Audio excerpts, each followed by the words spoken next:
হঠাৎ করেই আমরা সবাই মিলে চলে গিয়েছি মামাতো বোনের বাসায়, যেহেতু আমরা সেম ছিলাম বয়সে।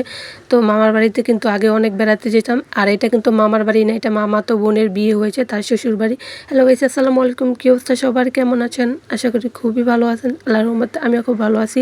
তো ওই দিন ছিল নির্বাচনের দিন, আর নির্বাচনে ভোট দিয়ে ভোট কেন্দ্রের পিছন সাইডেই ওর বাসা, একদম সাথে। তাই ভাবলাম একটু দেখা করে আসি। আর এদিকে দেখুন না, আমি তো ভোট দিয়ে অনেক খুশি, তাই আমি বারবার হাতটা দেখতেছিলাম যে ভোট দেওয়ার পরে আমার হাতটা কেমন হয়েছে। যাই হোক, ওইখানে বেশ না আধা ঘন্টা দেরি করেছে, তারপর আমার মা তো নাস্তা টাস্তা দিল খেতে, তারপর আমরা কিন্তু চলে আসতেছি বাড়িতে।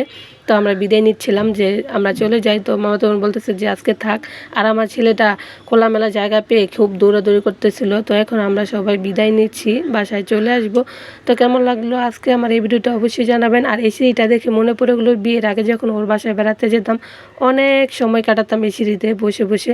তো আজকে দেখে খুবই মনে পড়ে গেল, তাই সেজন্য একটু ভিডিও করে নিলাম। তো এই তো আমরা সবাই এখন রেডি, চলে যাচ্ছি বাসার উদ্দেশ্যে। কেমন লাগলো ভিডিওটা অবশ্যই জানাবেন। আল্লাহ হাফেজ।